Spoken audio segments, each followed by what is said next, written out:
Okay, today I'm doing a review of the Santis Tac Lite holster. Finding light-bearing holsters is pretty difficult sometimes, and even more difficult than that is finding leather light-bearing holsters. You can get this online or at big box stores like GT Distributors or places like that for about $60 to $80 depending on where you can find it. The quality is pretty good. The leather is good. The stain that they use is pretty good. I've been using this for about a year or so on and off, and you can tell that it's maintained pretty well. There's some wear where it rubs against the car seat, things like that, where the gun comes in and comes out. The thumb brake is pretty good. You can tell it's really not even started to break or change or morph. You can tell that the inside is pretty well channeled for your firearm. This one happens to be for a Glock 17 or a Glock 22. So that's what we're using today, is the 22. So you can see the fit is really pretty nice. It kind of has its own, almost like Kydex, little pop in. And of course it's the level 2 thumb brake model. Sights are covered up by this leather flap right there, so that's nice, especially if you run aftermarket sights. Sometimes they're a little bit sharp on your arm when you walk around. One of the most important things with light-bearing holsters is that gap between the trigger guard and where it allows the light to fit.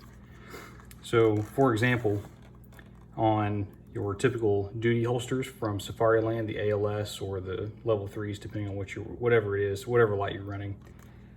Even on those, you can slip your finger in and reach your trigger, even in duty holsters. And so I don't think it's that big of a deal.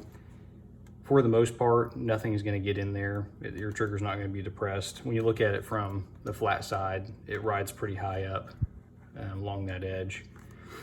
But that's always the problem with these, is that you have to have just enough to get that light in. You can tell just how tight that is. It's not going to get any slimmer than that. And the trigger is mostly protected. I don't think you have anything to worry about. Apart from that, when the thumb brake is on, there is almost no wobble of the gun. I mean, it's tight. Even after a year, it hasn't flexed that much. So that's a really good thing. One of the things that I do like is that the barrel is covered. The light's not, but I don't think there's any way around that with a leather holster. But there is a flap over it so the car seat or the desk chair, whatever you're in, doesn't hit your lens. And it's a pretty good, ½ inch or so.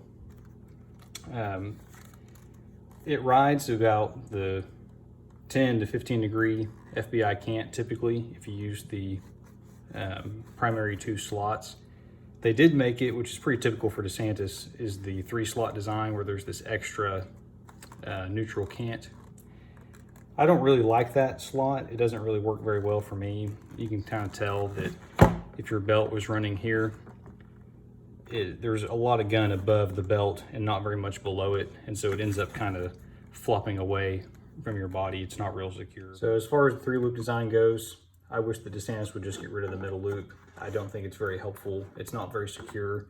And if you carry it that way for the neutral drop, you end up with this big leather flap that sticks out past your belt. I don't think it looks very good.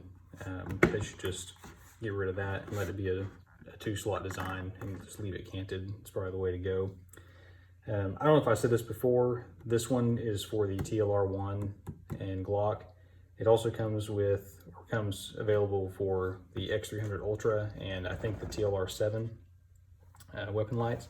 You can also find the same one with no thumb brake if that's your thing.